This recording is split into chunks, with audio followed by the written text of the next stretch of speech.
The night air clung to my skin, heavy with the scent of approaching rain, as Adrian's driver navigated through the glittering downtown streets. I smoothed my hands over the silky material of my dress, midnight blue, purchased just yesterday from a boutique I could never have afforded before him. The receipt had been discreetly removed before the bag was handed to me, but I'd caught a glimpse of the price tag earlier. 4 digits.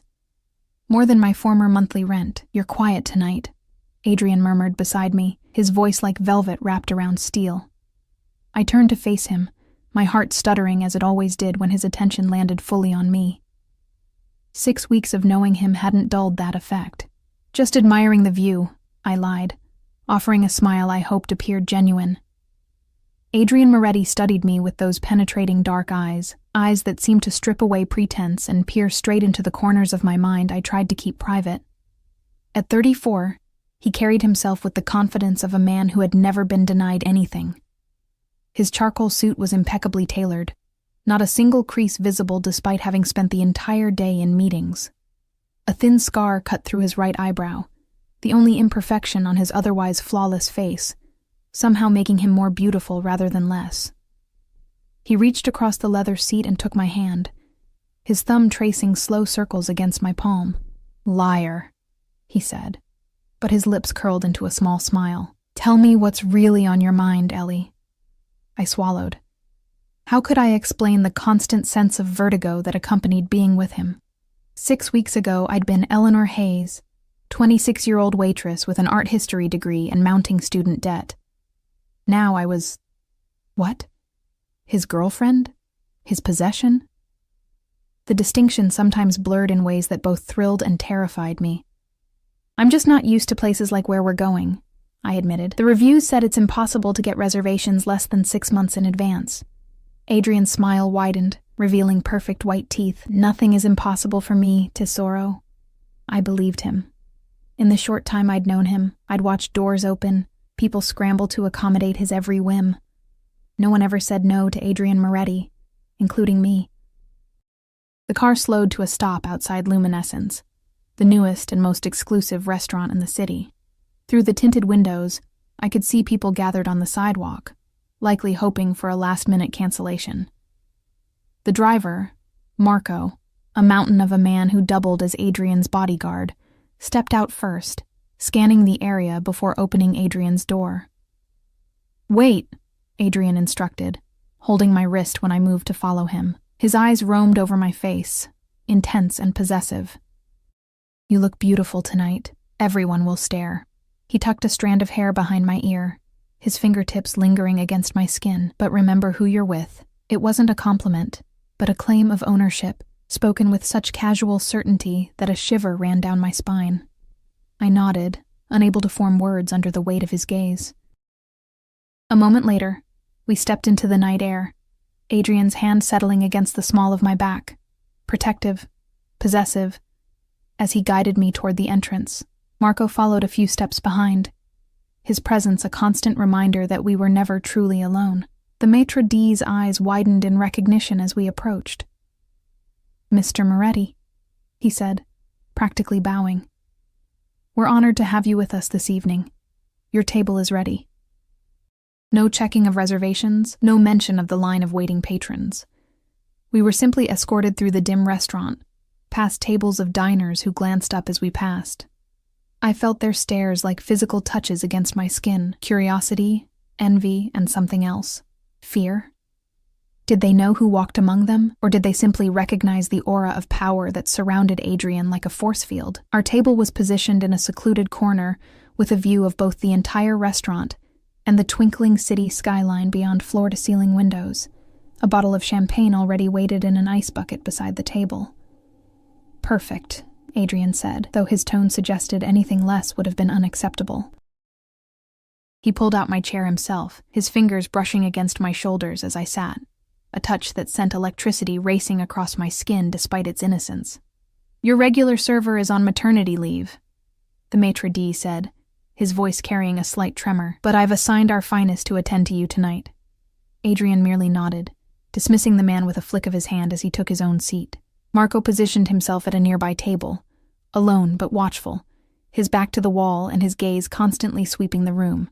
"You should try the champagne," Adrian said, nodding toward my untouched glass. "It's from a small vineyard in France. They produce fewer than 1,000 bottles each year." I took a sip, the bubbles dancing across my tongue. "It's delicious," I said, though I lacked the refined palate to truly appreciate its presumably astronomical cost. Adrian smiled, satisfied, and reached across the table to take my hand again. His thumb caressed the inside of my wrist, tracing the delicate blue veins there with almost scientific curiosity. "I want to take you to France," he said suddenly. "Perhaps next month. There's a chateau I think you would love." My heart fluttered in my chest. "I don't have a passport," I admitted, embarrassed by this evidence of how different our worlds were. "That can be arranged." He waved away my concern as if acquiring official government documentation were as simple as ordering takeout. And for him, maybe it was. A waiter approached our table, carrying menus bound in soft leather. "Good evening," he began, his voice professional but warm. "I'll be your server tonight. May I tell you about our specials?" Adrian nodded without looking at the man, his attention still focused entirely on me. As the waiter described elaborate dishes featuring ingredients I couldn't pronounce, I glanced up to thank him and froze. Standing several tables away, staring directly at us, was a woman with long dark hair and a heavily pregnant belly. She wore a black uniform dress, modified to accommodate her condition, and her face had gone completely pale. Even from this distance, I could see her hands trembling as she clutched a serving tray. Time seemed to slow as her gaze locked with mine. In her eyes, I saw recognition, followed by confusion, and then something that looked remarkably like fear. Before I could process what was happening, she turned abruptly and disappeared through a door marked "Staff Only." "Ellie?" Adrian's voice pulled me back to our table. "Is something wrong?" I blinked, trying to gather my thoughts. "No," I said automatically. "Everything's fine. I just thought I saw someone I knew." His eyes narrowed slightly, following the path of my gaze to the now empty spot where the pregnant woman had stood.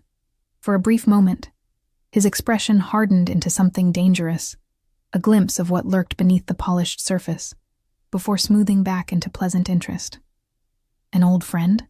he asked lightly, but something in his tone suggested the question carried more weight than it appeared. "Probably just someone who looked familiar," I said, forcing a smile. "The lighting in here is playing tricks on me." Adrian studied me for a beat longer than comfortable before nodding. "Choose whatever you'd like," he said, gesturing toward the menu. "The chef here trained in Paris. His seafood is exceptional."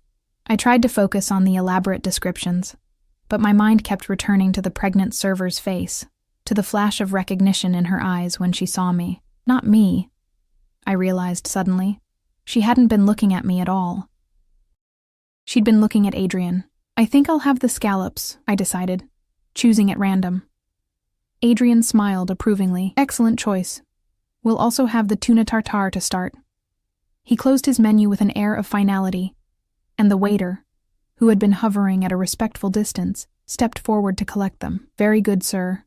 And would you like to select a wine to accompany your meal?" "The Montrachet," Adrian replied without hesitation. "The 2015. "An excellent choice, sir." The waiter departed swiftly, leaving us alone again. Adrian's phone vibrated on the table. He glanced at it briefly, his expression hardening for just a moment before he silenced it and returned his attention to me. "Apologies, Tesoro. Business never sleeps." I nodded, used to these interruptions. Adrian never discussed his business with me, a deliberate omission we both pretended not to notice. I had pieced together enough to understand that he oversaw a vast network of enterprises, some legitimate, others less so. The newspapers occasionally mentioned the Moretti family in carefully worded articles about alleged connections and suspected interests. I never asked questions. Questions felt dangerous in ways I couldn't fully articulate. "Tell me about your day," Adrian said, his tone making it more command than question. I took another sip of champagne, letting the alcohol warm my blood. "I visited that gallery you mentioned in Westside, the one with the Emerging Artists exhibition." This was safe territory. Adrian enjoyed my passion for art, seemed amused by my academic knowledge of a world he navigated solely through the lens of investment and acquisition. "And?" he prompted, genuine interest softening his features. "There was a sculptor there, Mira Santos, whose work was extraordinary. She uses reclaimed metal to create these delicate, almost weightless-looking pieces that—" I broke off, as movement caught my eye. The pregnant server had emerged from the back again, carrying plates to a table across the room. She kept her head down, her body angled away from us, but I could see tension in every line of her posture. Adrian noticed my distraction and turned slightly in his chair. For several heartbeats, he remained perfectly still as his gaze landed on the pregnant woman. I watched a muscle tick in his jaw, his knuckles whitening around his champagne flute. "Adrian?" I ventured cautiously. He turned back to me, his expression unreadable. "Continue about the exhibition, Tesoro. It sounds fascinating." But the warmth had vanished from his voice, replaced by something cool and distant. I stumbled through a description of the artwork I'd seen, increasingly aware that Adrian was no longer listening. His attention remained fixed somewhere over my shoulder, his eyes tracking movement through the restaurant, while maintaining the appearance of focus on our conversation. The waiter returned with our appetizer, setting the artfully arranged tuna tartare between us. "Your wine will be out momentarily," he assured us before departing again. Adrian pushed the plate toward me. "Try it," he encouraged, though his smile didn't reach his eyes. I took a small bite, the flavors exploding across my tongue. Rich, complex, perfect. But my appetite had vanished. Something was wrong. The air between us had changed, charged with a tension I didn't understand. "Is everything okay?" I finally asked, unable to maintain the pretense any longer. Adrian's eyes snapped back to mine, suddenly intense. "Why wouldn't it be? You seem distracted." His lips curved into a smile that sent a chill down my spine. "I'm simply admiring how beautiful you look tonight." His hand covered mine on the table, his grip just tight enough to be uncomfortable. "Have I told you how much I enjoy having you on my arm? How everyone wonders what I see in you?" The words were a compliment wrapped around an insult, delivered with such casual cruelty that I flinched. This was a side of Adrian I'd glimpsed only in fragments, the cold calculation behind his charm, the streak of meanness that flashed like lightning before disappearing behind clouds. "I'm sorry if I began, but he cut me off. "Don't apologize," he said, his tone softening as he lifted my hand to his lips. "I didn't mean to upset you. I've had a trying day." Relief washed over me, followed immediately by shame at how quickly I'd accepted his non-apology. This was the pattern we'd fallen into.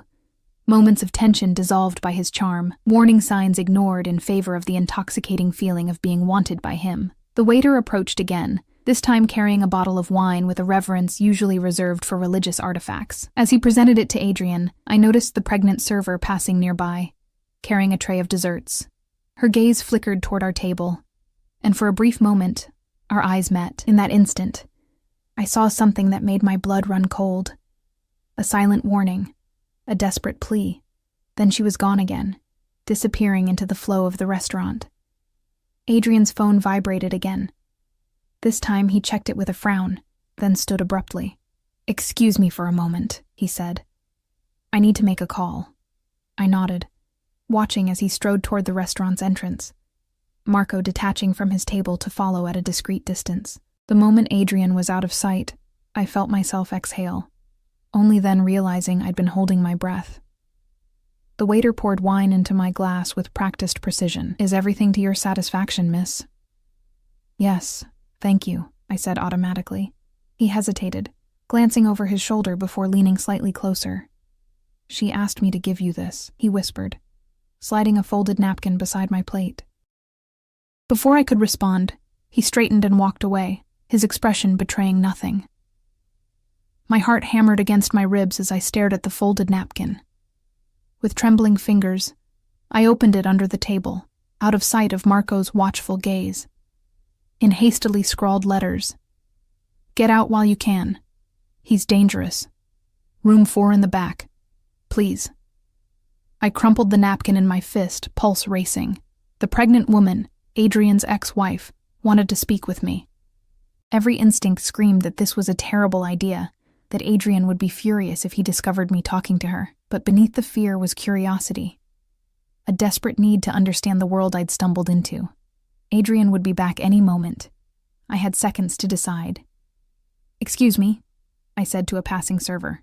"Could you point me to the restroom?" The woman smiled and gestured toward a hallway on the far side of the restaurant. "Through there, first door on your right."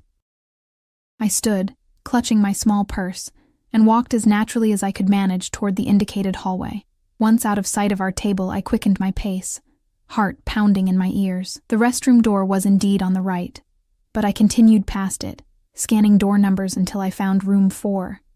A small storage area filled with extra linens and table settings. The pregnant woman stood inside, her hands cradling her swollen belly protectively. Up close, I could see that she was beautiful, with high cheekbones and full lips currently pressed into a thin, worried line. "You came," she breathed, relief evident in her voice. "We don't have much time." "Who are you?" I demanded, though I already suspected the answer. "Sophia," she replied. "Sophia Moretti. I was Adrian's wife until 8 months ago." Her hand moved in small circles over her rounded stomach. "This is his child." The words hit me like a physical blow. Adrian had never mentioned an ex-wife, let alone a pregnant one. "Why are you telling me this?" "Because you look kind," she said simply. "And because you deserve to know what kind of man you're with before it's too late." Her eyes, dark and haunted, searched mine. "How long have you been with him?" 6 weeks, I admitted, the brevity of our relationship suddenly stark in my mind. Sophia nodded, unsurprised. "It's always the same pattern. The whirlwind romance, the expensive gifts, the promises. He makes you feel special, chosen, like you're the only woman who's ever truly understood him." Each word struck with painful accuracy. I wanted to deny it, to defend what Adrian and I shared as something unique and real. But doubt had already taken root. "Why did you leave him?" I asked, my voice barely above a whisper. Sophia's expression darkened. "I didn't. He discarded me when I became inconvenient." Her hand protectively covered her belly again. "Adrian doesn't tolerate disloyalty, real or imagined, and he never ever lets go of what he considers his." My mouth went dry. "What do you mean by discarded?" Sophia's eyes darted to the door, then back to me. "I found out things about his business, things he didn't want me to know. When I confronted him," she shook her head, a small, bitter smile twisting her lips. "Let's just say Adrian doesn't appreciate curiosity in his women. He divorced me immediately, cut me off completely. I was lucky to find this job. The storage room suddenly felt too small, the air too thin. If he's so dangerous, why are you still in the city? Why risk talking to me?" "I tried to leave," she whispered, her voice cracking. "But his men are everywhere. I made it to the bus station once, just once. Marco was waiting for me." Her hands trembled as she brushed hair from her face. "Adrian doesn't want me, but he won't let me go either. Not with his child." I thought of the possessive way Adrian touched me, the subtle threats woven through his compliments, the bodyguards who followed us everywhere under the guise of protection. Were they actually my jailers? "Listen to me," Sophia continued urgently. "While you still can, while he still thinks you're just a diversion, get away. Change your name. Move across the country. Don't tell anyone where you're going, not even family." The desperation in her eyes terrified me more than her words. This wasn't jealousy or spite. This was genuine fear. "I don't understand," I said, though understanding was beginning to dawn, cold and unwelcome. "If he divorced you, Eleanor..." She grabbed my wrist, her grip surprisingly strong. "In Adrian's world, people are possessions. They don't get to make choices. They don't get to leave. The only reason you have any freedom right now is because he hasn't fully decided you're his yet." A chill ran down my spine as I recalled the way Adrian had introduced me to his associates, always with a hand at the small of my back, always with that proprietary gleam in his eye. How he'd moved my things into his penthouse after just 3 weeks. How he tracked my movements through gifts of a new phone, a car with a driver, golden handcuffs, I realized. I'd been so dazzled by the luxury that I hadn't noticed the restraints tightening around my wrists. "I need to get back," I said, suddenly aware of how long I'd been gone. "He'll be looking for me." Sophia released my arm, nodding in understanding. "Be careful. Don't let him see that anything has changed." She pressed a small folded paper into my palm. "My number. Memorize it, then destroy this. If you decide to leave, call me first. I might be able to help." I slipped the paper into my bra, my hand shaking. "Why would you help me? You don't even know me." "Because I was you once," and she placed a protective hand over her belly. "And because no one helped me when I needed it most." A noise in the hallway made us both freeze. Footsteps approached, then passed the door without stopping. "Go," Sophia urged, her voice barely audible. "And remember, not a word, not a hint. He sees everything." I slipped out of the storage room and hurried to the bathroom, locking myself in a stall. My reflection in the small mirror on the door looked alien, flushed cheeks, wide eyes. The expensive diamond earrings Adrian had given me last week glittering obscenely against my pale skin. I splashed cold water on my face, trying to compose myself. By the time I returned to our table, Adrian was already seated, his dark eyes tracking my movement across the restaurant. He didn't smile. "You were gone a long time," he observed as I slid back into my chair. I forced myself to meet his gaze, praying my face wouldn't betray me.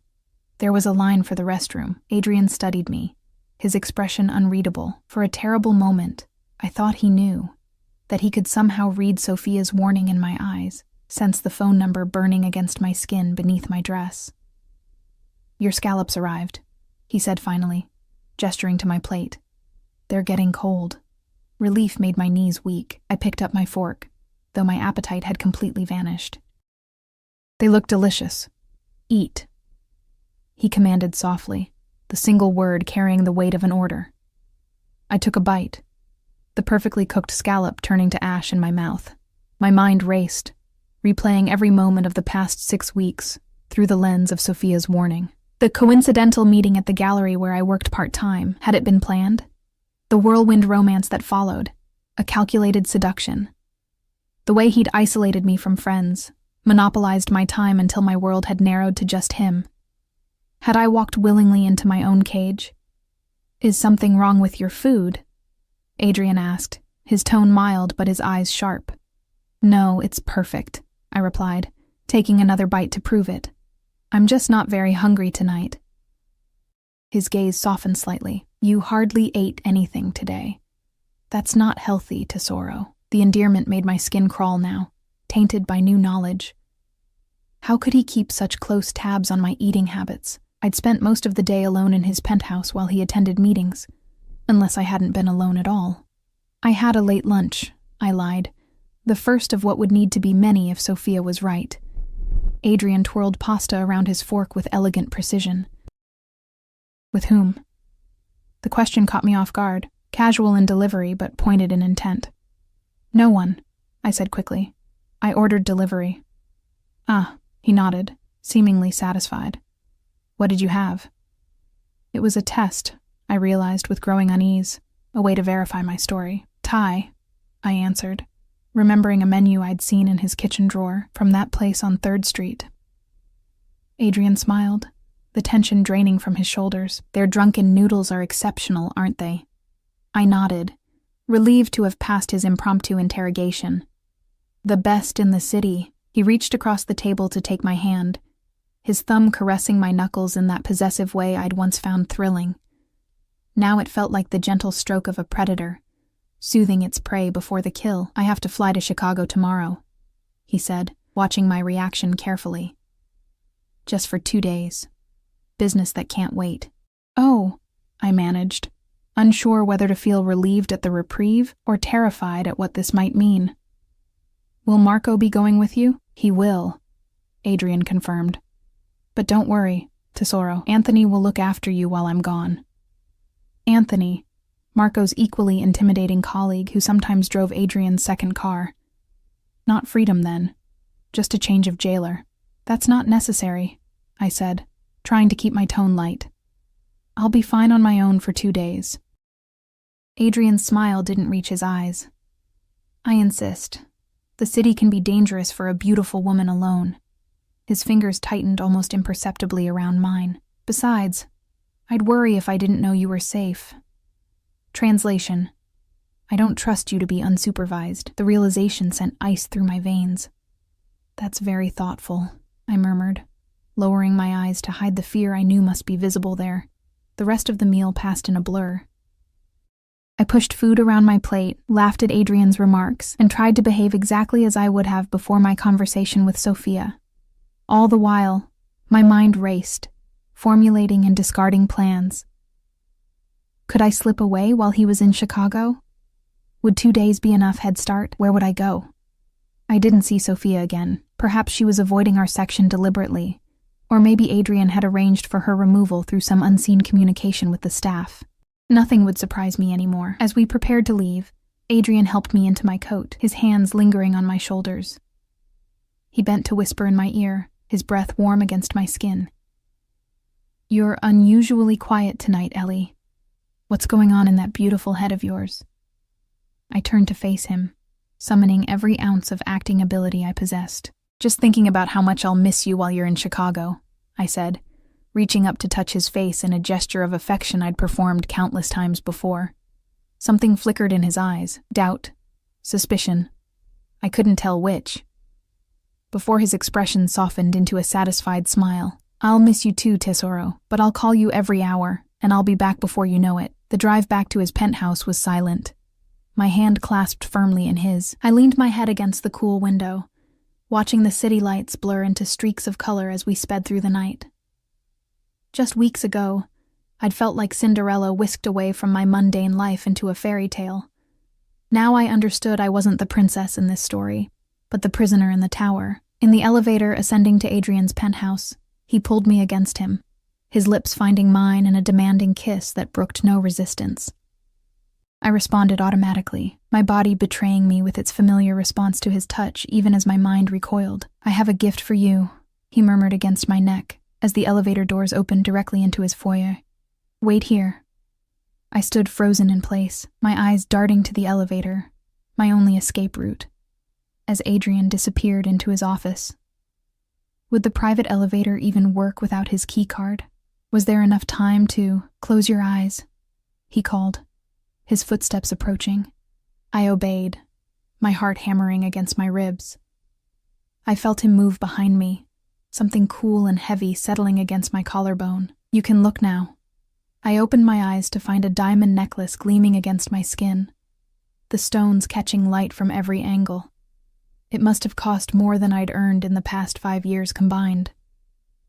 Adrian, I breathed, my fingers hovering over the extravagant gift. It's too much. Nothing is too much for you, he replied, turning me to face him. His eyes were dark with an emotion I couldn't name. Possession, obsession, something deeper and more disturbing. Do you like it? It's beautiful, I said honestly. But why? It's not my birthday or any special occasion. Adrian's smile was enigmatic. Does a man need a reason to spoil the woman he adores? The word adores hung in the air between us, heavy with implication. Not loves. Adrian had never used that word. Love implied equality, partnership. Adoration was what one felt for a prized possession. His phone vibrated in his pocket. He glanced at it with a frown. I need to take this. Make yourself comfortable. I won't be long. As he disappeared back into his office, I moved to the floor-to-ceiling windows that offered a panoramic view of the city. From the 47th floor, everything below looked small, inconsequential. The people moving along the streets were mere dots, their lives and concerns invisible from this height. Was that how Adrian saw the world? As a collection of miniatures he could manipulate at will? My fingers went to the diamond necklace, tracing its intricate pattern against my skin. Another beautiful restraint, another way to mark me as his. With sudden clarity, I knew I couldn't stay. Sophia's warning echoed in my mind, amplified by everything I'd observed tonight, the possessiveness, the constant surveillance, the subtle tests and threats. This wasn't love or even infatuation. It was ownership. Adrian's Chicago trip was my chance, perhaps my only chance, to escape before the golden cage closed completely around me. My gaze drifted to his closed office door, behind which he conducted his mysterious business. What exactly had Sophia discovered that had made him discard her so abruptly? And what would he do to me if he discovered my plans to leave? The diamond necklace felt suddenly heavy, constricting. With trembling fingers, I unclasped it and placed it on the marble coffee table, the stones glittering innocently in the low light. 2 days. I had 2 days to disappear. Morning light streamed through the bedroom windows, casting long shadows across Adrian's sleeping form. I'd barely slept, my mind racing with escape plans and worst-case scenarios. Now, watching his chest rise and fall in the peaceful rhythm of deep sleep, I almost managed to convince myself that I was overreacting. In repose, he looked almost vulnerable, the hard edges of his personality softened by unconsciousness.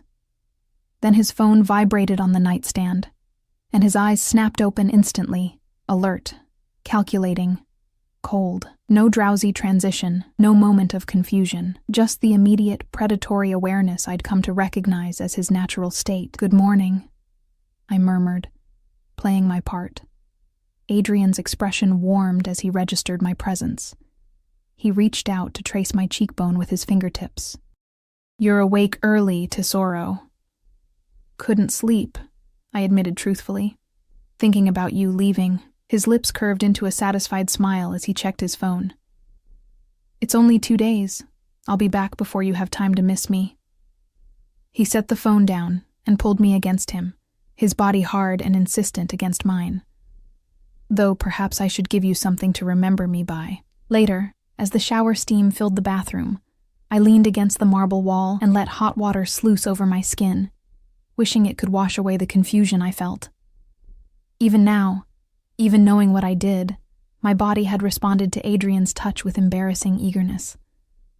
How could I still want a man I now feared? I stepped out of the shower to find him already dressed in one of his impeccable suits, a steaming cup of coffee in his hand. "Your coffee is on the nightstand," he said, watching as I wrapped myself in a plush towel. "I've instructed Anthony to take you shopping today. Buy whatever catches your eye," another leash disguised as generosity. "That's sweet, but I don't need anything."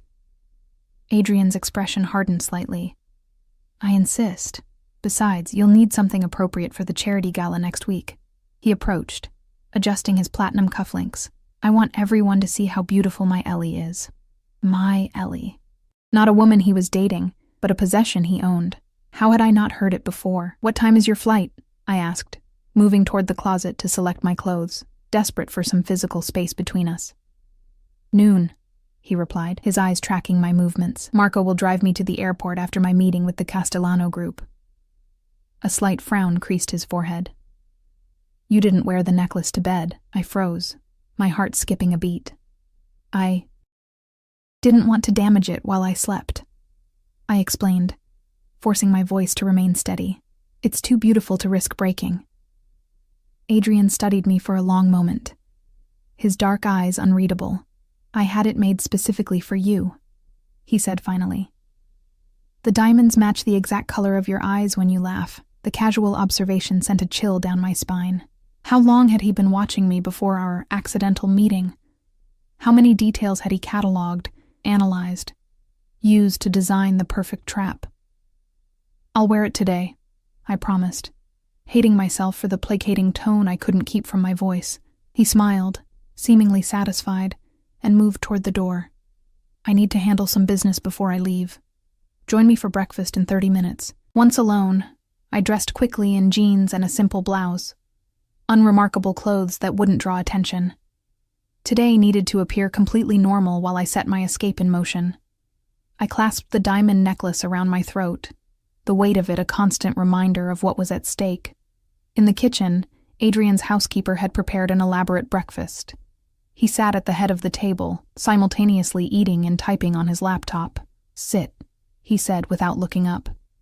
"Eat something substantial. You barely touched your dinner last night."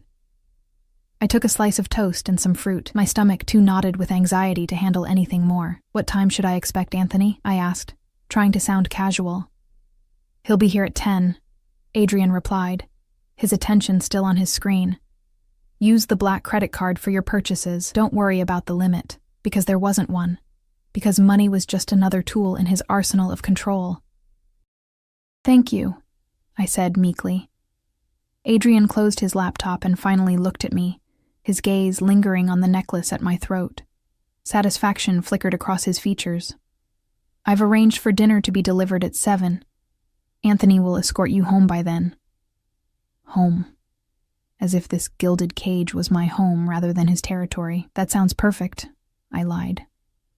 His phone rang, and he frowned at the screen before standing. I need to take this in my office. I'll be a few minutes.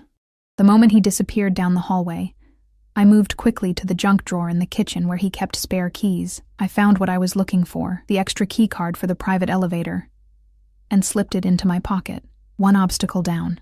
By the time Adrian returned, I was calmly sipping my coffee, the picture of contentment. I'm afraid I need to leave earlier than expected, he said, gathering his things. Some complications with the Chicago situation. My pulse quickened. An earlier departure meant more time to implement my plan. Oh? Is everything okay? Nothing I can't handle, he replied with cool confidence. I've instructed Anthony to take good care of you. If you need anything at all, call me immediately. He crossed to my side of the table and tilted my chin up, his gaze intense. I'll miss that beautiful face, he murmured, brushing his thumb across my lower lip. Be good while I'm gone, Tesoro. The words carried a warning beneath their affectionate surface. I forced myself to smile. Always. Adrian kissed me deeply, possessively, before straightening to his full height. I'll call you when I land. As soon as the elevator doors closed behind him, I exhaled shakily, letting the smile drop from my face. Moving quickly, I pulled out my phone, the latest model, a gift from Adrian, that I now understood was likely monitored. I couldn't use it for anything related to my escape. I needed to buy a burner phone, withdraw cash, and figure out where to go, all while under Anthony's watchful eye. The challenge seemed insurmountable, but the alternative, staying and becoming another Sophia, was unthinkable. At precisely 10, the private elevator chimed, and Anthony stepped into the penthouse. Unlike the talkative Marco, Anthony was a man of few words, his broad shoulders and watchful eyes his most distinctive features. Good morning, Miss Hayes, he said formally. Mr. Moretti asked me to accompany you shopping today. Thank you, Anthony, I replied with a brightness I didn't feel. I just need to grab my purse, and we can go. In my bedroom, I hastily wrote Sophia's number on a slip of paper and tucked it into my wallet. I couldn't risk carrying the original note, and I couldn't trust my memory with something so crucial. The morning passed in a blur of high-end boutiques and designer showrooms. Anthony maintained a respectful distance, but never let me out of his sight, not even when I tried on dresses behind supposedly private curtains. I felt his gaze constantly, watchful and evaluating. Not lustful, but assessing, like a guard monitoring a flight risk, which I supposed was exactly what I was. I need to use the restroom, I announced after our third store, a plan forming in my mind. Anthony nodded, escorting me to the back of the luxury department store. I'll wait right here, Miss Hayes. The women's restroom was elegant and spacious, with private stalls and a lounge area. 2 middle-aged women chatted by the sinks, barely glancing my way as I entered. I locked myself in a stall and pulled out my phone, sending a quick text to Adrian's monitored device. Found the perfect dress. Can't wait to show you when you get back. Maintaining appearances was crucial. Next, I pulled out the slip of paper with Sophia's number and stared at it, committing it to memory before flushing it down the toilet. 7 digits that might be my only lifeline. Now for the difficult part. I waited until the chatting women left, then approached one of the attendants folding fresh towels. Excuse me, I said quietly, pulling a $100 bill from my wallet. This is going to sound strange, but I desperately need to make a private phone call, and I left my phone at home. Could I possibly use yours, just for 1 minute? The woman, her name tag read Gloria, looked at the money, then at my face, hesitation clear in her expression. It's an emergency, I added, infusing my voice with urgency. Family emergency. Please. Something in my desperation must have convinced her. She glanced toward the door, then pulled a basic smartphone from her pocket. 1 minute, she agreed, taking the bill. I'll keep watch. My hands trembled as I dialed Sophia's number, praying she would answer an unknown caller. On the third ring, "Hello?" Her voice was cautious, wary. "Sophia, it's Eleanor," I whispered, turning away from the attendant. "Adrian's leaving town today. I need to get out, but I'm being watched. Can you help me?" A beat of silence, then, "Yes. Where are you now?" "Bergdorf's downtown. One of his men is with me. I know someone who works security there," she said quickly. "Third floor, men's department. Ask for Vince. Tell him you're my friend and need the package. He'll understand." "Vince, third floor," I repeated under my breath. "What then?" "Call me from the new phone once you're clear. I'll tell you where to meet me." Gloria made a subtle gesture. Time was up. "I have to go," I whispered. "Thank you." I deleted the call from the phone's history before handing it back with a grateful nod. My heart pounded as I rejoined Anthony in the hallway. "Everything okay, Miss Hayes?" he asked, his eyes scanning my face. I smiled, hoping my anxiety wasn't visible. "Perfect. Could we check out the men's department? I'd like to get Adrian a gift while I'm here." Anthony nodded, seemingly pleased by this display of devotion to his employer. We took the escalator to the third floor. The elegant men's department spread before us like a landscape of muted colors and expensive fabrics. "I'll just browse a bit," I said casually. "See if anything catches my eye." Anthony positioned himself near a column with a clear view of the entire floor, his attention never wavering from me. I pretended to examine ties and cufflinks, gradually working my way toward the back where the security office would likely be located.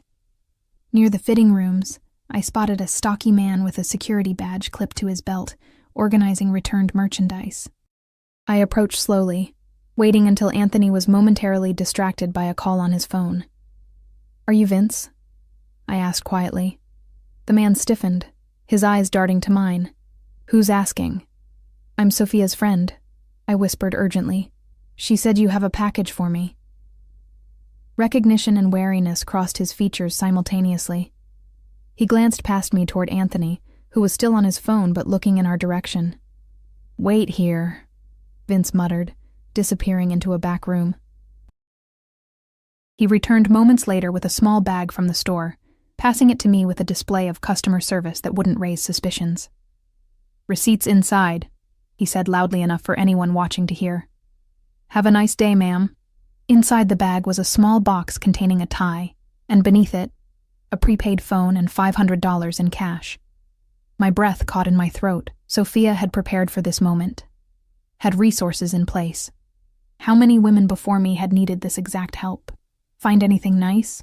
Anthony asked as I rejoined him, the shopping bag swinging innocuously from my wrist. "A tie for Adrian," I replied, showing him the box but careful to keep the cash and phone hidden beneath. "I think he'll like it." Anthony nodded approvingly. Mr. Moretti appreciates thoughtful gestures. By late afternoon, I had accumulated enough shopping bags to satisfy appearances. "I'm getting hungry," I announced. "Could we stop somewhere for a late lunch?" "Of course, Miss Hayes. Mr. Moretti recommended the cafe at the Peninsula if that suits you. Upscale, isolated, and likely filled with people who knew Adrian, not ideal for what I needed to do next. Actually, I'm craving something simple. Maybe that sandwich place near the park? I love their outdoor seating." Anthony hesitated, clearly weighing Adrian's implicit instructions against my seemingly innocent request. "As you wish," he finally conceded.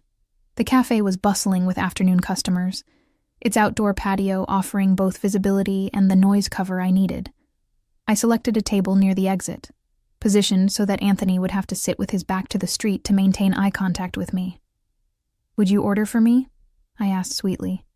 "I need to freshen up before we eat." This time, Anthony's hesitation was more pronounced. "I'm supposed to keep you in sight, Miss Hayes." I laughed lightly. "I'm just going to the ladies' room, Anthony. It's right inside the door. Unless you'd prefer to follow me in there?" A flicker of discomfort crossed his stoic features. "No, ma'am. What would you like to eat?" "The Turkey Club and an iced tea would be perfect. Thank you." I walked calmly to the restroom, feeling Anthony's eyes on my back. Once inside, I moved quickly, retrieving the prepaid phone from my bag. I dialed Sophia's number with shaking fingers. "You got the package?" she answered immediately. "Yes. I don't have much time." What now? There's a bus leaving for Hartford in 40 minutes from the downtown terminal. Tickets already purchased under the name Jane Smith. From there, my cousin will meet you.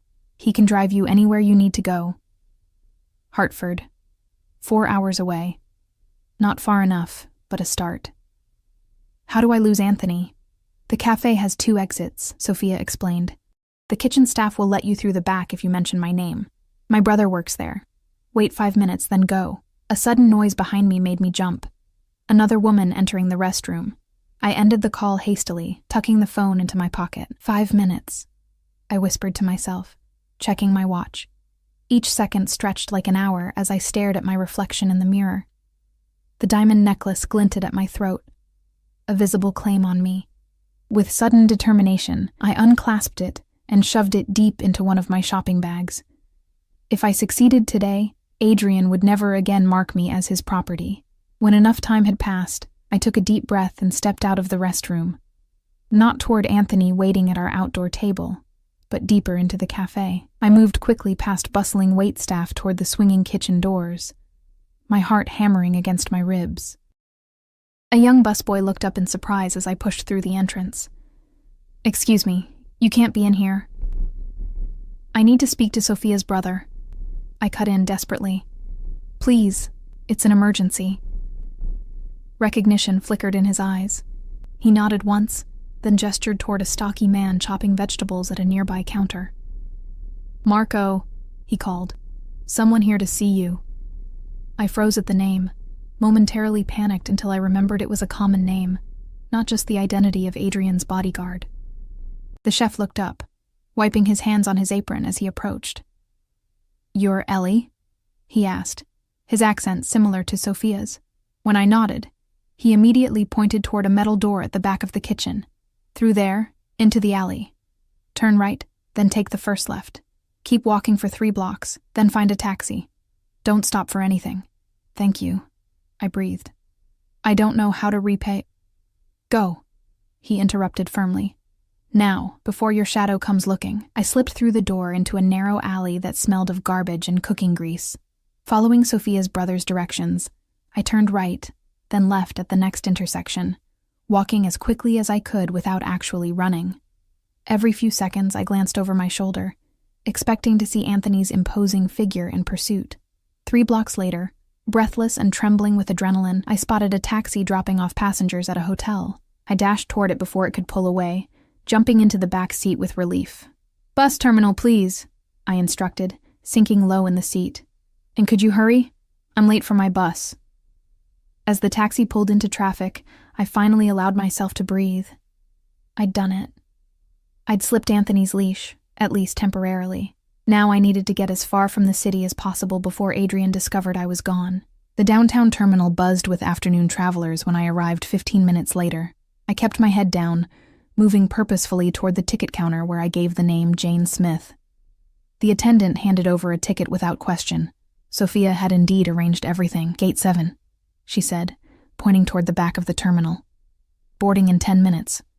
I found a seat in the waiting area, positioned so I could watch the terminal entrance while remaining partially hidden behind a pillar. My hands wouldn't stop shaking. I clutched my small purse, the only thing I'd kept from my shopping expedition, and tried to calm my racing thoughts. Should I call my parents? No. They would be the first place Adrian would look. My old roommate? My former boss? Anyone I contacted would potentially be put in danger. For now, I was truly alone. The boarding announcement for Hartford came over the speakers. I stood on unsteady legs, moving toward Gate 7 with the crowd of travelers.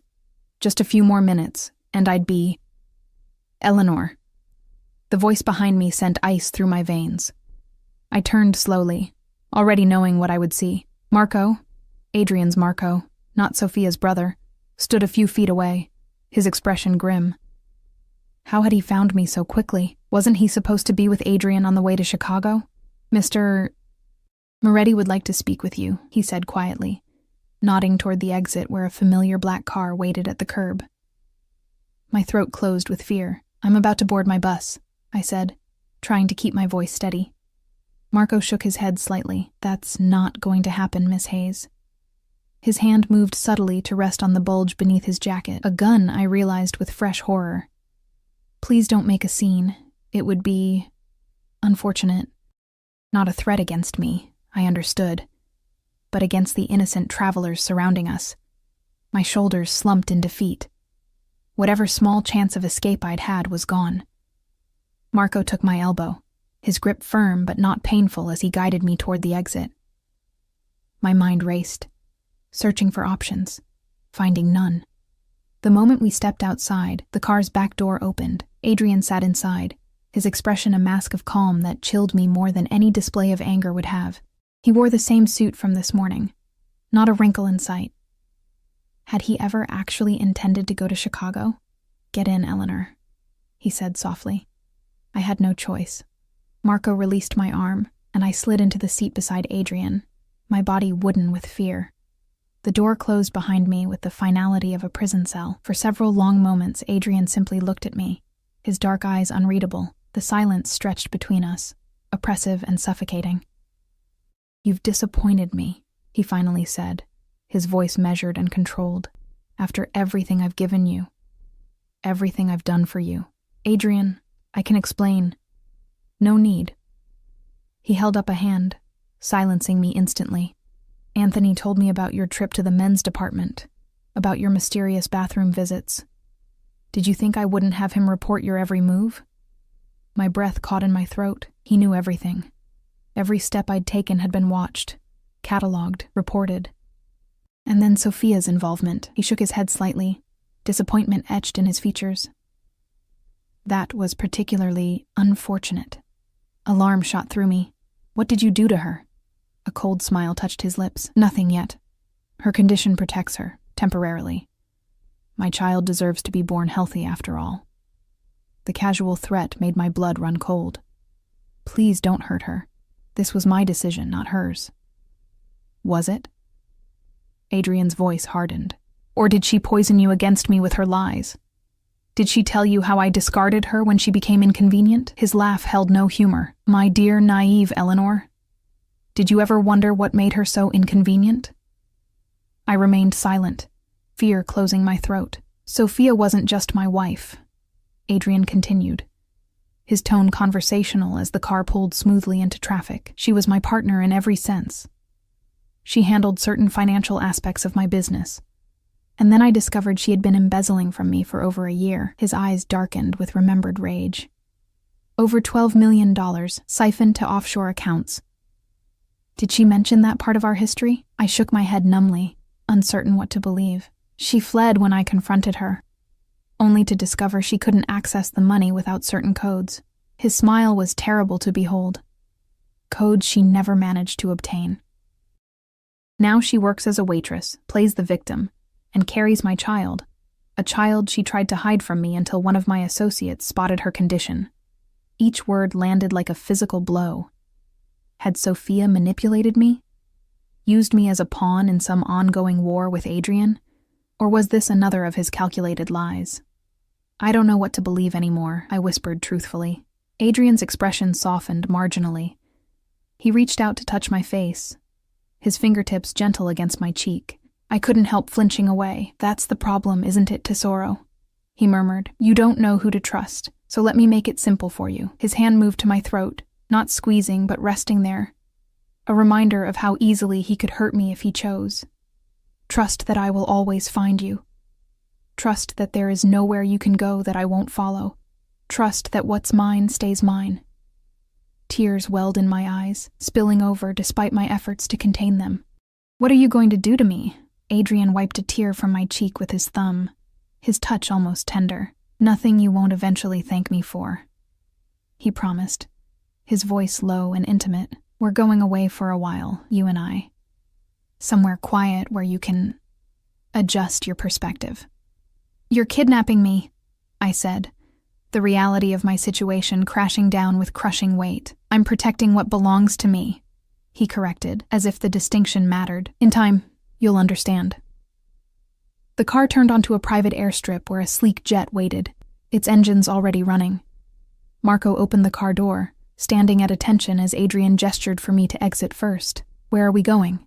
I asked, my voice barely audible over the roar of the engines. Adrian placed his hand at the small of my back, guiding me toward the waiting plane. "Home, Eleanor," he said simply. "I'm taking you home." As we boarded the jet, I gazed back at the city skyline one last time. Somewhere in those glittering towers was the life I'd once had. Ordinary, struggling, but free. A life I might never see again. Adrian took my hand, his grip firm and unyielding as he led me to a plush leather seat. "You'll thank me one day," he promised, his dark eyes holding mine, "when you understand what love truly means." Not love, I thought numbly as the jet began to taxi down the runway. Possession, obsession. A cage with golden bars, but a cage nonetheless. As we lifted into the clouds, I wondered if Sophia was watching the skies, waiting for a call that would never come. I wondered if anyone would even notice I was gone. 3 months passed like a dream, or perhaps a nightmare. Adrian's home turned out to be a sprawling estate on a private island off the coast of Greece. Azure waters stretched to the horizon in every direction, beautiful and impenetrable, my gilded prison. The staff, all Adrian's people, all watching, always, treated me with careful deference. I had every luxury imaginable except the one thing I truly wanted: freedom. My phone, passport, and identification remained in Adrian's possession. The boats and helicopter that occasionally arrived were strictly controlled. The satellite internet was monitored, accessible only through devices Adrian provided. For the first month, I raged, plotting escape attempts that never materialized, refusing Adrian's company whenever possible. He responded with implacable patience, as if my resistance were merely an unfortunate phase he knew would pass. "You can't keep me here forever," I'd spat during one particularly heated confrontation. "Not forever," he'd agreed calmly. "Just until you understand." Understand what? He never specified. That I belonged to him? That resistance was futile? That this twisted version of devotion was the closest thing to love someone like Adrian Moretti could offer? By the second month, rage had given way to a hollow resignation. I stopped fighting, started going through the motions. I swam in the infinity pool overlooking the sea, read books from the extensive library, ate meals prepared by the personal chef. I even allowed Adrian back into my bed, my body responding to his touch even as my mind remained detached, observing from a distance. He mistook compliance for acceptance, my silence for surrender. His grip loosened slightly, the constant surveillance became more subtle. I was allowed to wander the grounds unaccompanied, though I knew the security systems tracked my every move. It was during one such solitary walk along the cliffs that I first noticed the sailboat on the horizon. Too small to be one of Adrian's vessels, too persistent to be a casual passing craft. Day after day it appeared, always maintaining the same distance, as if watching, waiting. Hope, that dangerous emotion I'd nearly extinguished, flickered to life again. Today marked exactly 3 months since my failed escape. Adrian had been called away to handle some business emergency on the mainland, the first time he'd left the island since our arrival. His absence created a fragile bubble of freedom, temporary but precious. I stood on the terrace outside our bedroom. No, his bedroom. I would never truly consider any part of this place mine, watching the sun sink toward the horizon in a blaze of orange and pink. The sailboat had appeared again, closer this time. Close enough that I could make out a figure on deck, though not clearly enough to identify features. The satellite phone in my pocket, stolen from Adrian's office during his hurried departure that morning, felt like it weighed 1,000 pounds. I'd memorized only one number during my brief taste of freedom 3 months ago. I could only pray it still worked. Glancing over my shoulder to ensure I was truly alone, I dialed quickly. 1 ring. 2, 3. "Hello?" A woman's voice, cautious but familiar. "Sophia," I breathed, relief washing over me. "It's Eleanor." Silence for a heartbeat, then, "Eleanor? My God, are you all right? Where are you?" "Greece, a private island." I kept my voice low, though Adrian's remaining security staff were stationed at the main house, far from the master suite. "Adrian's gone to the mainland until tomorrow. There's a sailboat that keeps circling the island. Is it—" "Yes," she cut in urgently. "My brother.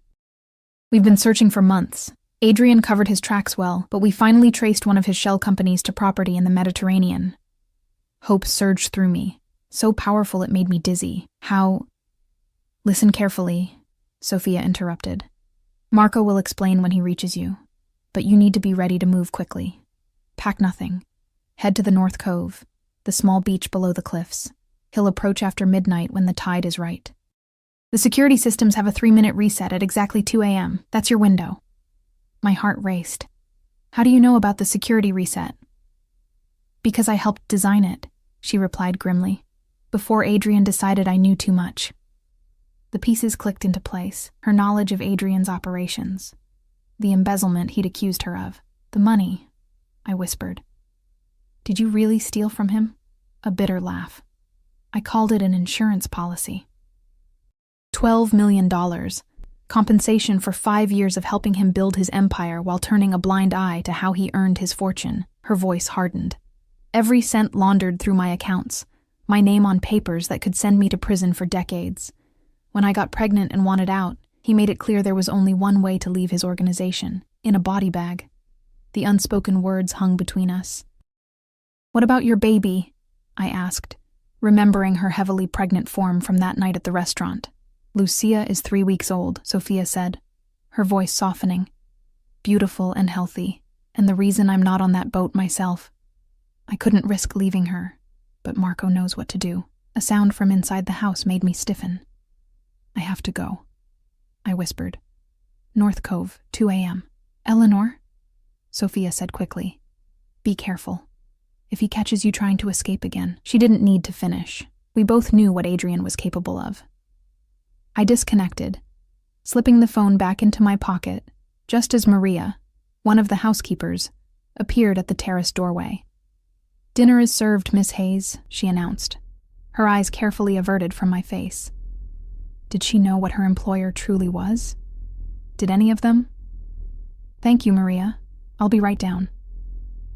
The hours crawled by with excruciating slowness. I forced myself to eat, to make casual conversation with the house staff, to appear completely normal. Inside, my thoughts raced in frantic circles. Would tonight be my salvation or my doom? At midnight, I retired to the master suite, claiming a headache. No one questioned me. Adrian's absence always cast a pall of uncertainty over the household routine. I changed into dark clothes and sturdy shoes, then lay fully dressed on top of the covers, watching the minutes tick by on the bedside clock. At 1:30 a.m., I slipped out of bed and crept to the terrace. The night was clear, stars scattered across the velvet sky like diamonds. No moon, a small mercy that would make my journey to the North Cove less visible. The house remained quiet, security lights illuminating the manicured grounds. I took a deep breath and began my descent from the terrace, using the latticed trellis that climbed the villa's walls. Adrian had never restricted my movements enough to make such precautions necessary before, a mistake born of his growing complacency, his belief that he had broken my spirit. My feet touched the soft grass, and I pressed myself against the wall, listening intently. Nothing but the gentle lapping of waves against the shore and the distant chirp of insects. I began moving slowly toward the northern edge of the property, keeping to the shadows, freezing at every unexpected sound. The path to the North Cove required crossing an exposed section of lawn, then navigating a steep, rocky trail down to the beach. I counted security cameras as I went, mapping their blind spots from memory. Adrian had proudly shown me the security system once, another display of power masquerading as transparency. So you understand why trying to leave would be foolish, he'd explained with that indulgent smile. At the edge of the lawn, I paused, checking my watch. 1:52 a.m. I needed to time my dash across the open space precisely if I wanted to avoid detection. At 1:58, I took a deep breath and ran. Keeping low, my heart pounding so loudly I was certain it would give me away. I reached the trailhead and ducked behind a large boulder, just as a security guard rounded the corner of the house, his flashlight sweeping the grounds in a routine check. I held my breath, counting seconds in my head. The guard paused, his light lingering near my hiding place. Had he seen something? Heard my footsteps? After an eternity, he continued his rounds, disappearing back toward the main house. I exhaled shakily, checking my watch again. 2:01, 1 minute until the security reset. The trail down to the cove was treacherous in daylight. In near total darkness, it was a nightmare.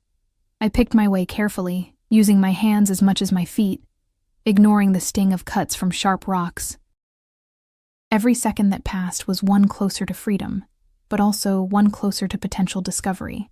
At precisely 2 a.m., I made my move, half climbing, half sliding down the steepest part of the path during the brief window when the cameras would be blind. I landed on the soft sand of the small cove with a muffled thud, the taste of salt and freedom on my lips.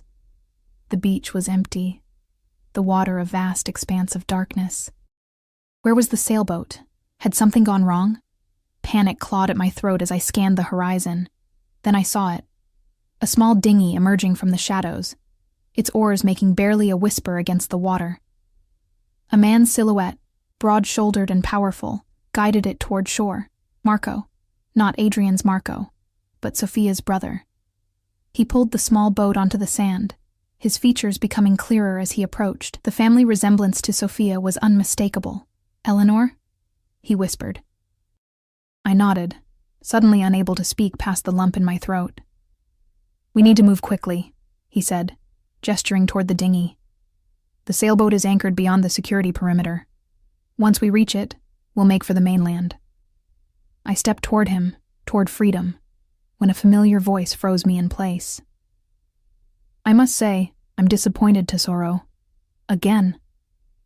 Adrian emerged from the shadows of the cliff face. Marco, his Marco, and another guard flanking him. How long had he been there, watching me, testing me? Had he ever truly left the island at all? "Did you really think I wouldn't anticipate this?"